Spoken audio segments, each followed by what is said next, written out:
हर हर महादेव, बजरंगबली की जय. अख्ख्या बारामतीने मला 241 मतांनी निवडून दिले.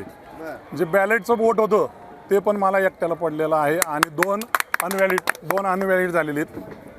आणि 1 2 3 4 5 बूथवर मी लीडला आहे आणि ते 4 बूथला छोट्या लीडने होते. 2304 मतं मला पडाली, त्यांना 2063 पडली मतं. 241 मतांनी मी आणि सर्वसामान्य म्हणजे धनशक्ती, एका नावाची ताकद, बारामतीत वर्गणीला दादागिरी, लोकांना दादागिरी, हे सगळं मोडून सर्वसामान्य लोकांनी मला मतदान केलं. जेव्हा की माझा अर्धा खाटी गल्लीचा भाग 15 तोडला होता आणि मला सगळा नवीन भाग होता सटवाजी नगर. त्या एरियातल्या लोकांनी मला सगळ्यांनी साथ दिली.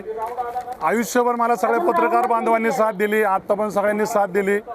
सगळ्यांचे खूप खूप धन्यवाद. तुम्ही खरं तर अजित पवारांचे कार्यकर्ते बरोबर मी अजितदादाच आहे की. पण आता तुम्ही अपक्ष निवडून आलाय, कुणाकडे जाणार आहे? अजित पवारांकडे परत जायचं? आता तर मी सगळ्या जनतेबरोबर आहे आणि सगळी जनताने जी सांगन ती मी करणार आहे.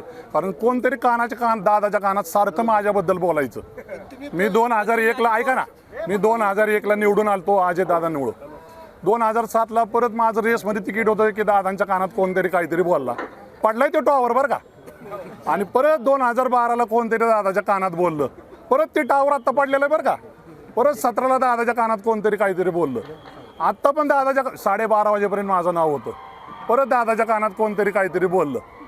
पण शेवटी जनतेने मला सांगितलं की तुम्ही आता म्हणताय टावर पडला, सातत्यानं कोणतरी कानात बोलतंय, असं असताना अजित पवारांनी तुम्हाला डावललं त्यांच्या सांगण्यावर. अहो, टावरकडं लिंबू येईन, माझ्याकडं भोलेनाथ आहे.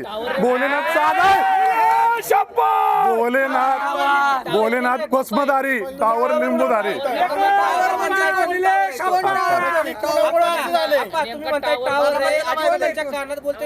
सगळं आजच होय. अहो, 5 वर्ष आता ती टॉवरचं खालचं फुटिंग काढायचंय आणि ते घालवायचंय. सर्व मतदारांचे खूप खूप धन्यवाद. दादाने मला सोडलंच नव्हतं, मी निवडून आलो असतो का? तुम्ही वेड आहेत का?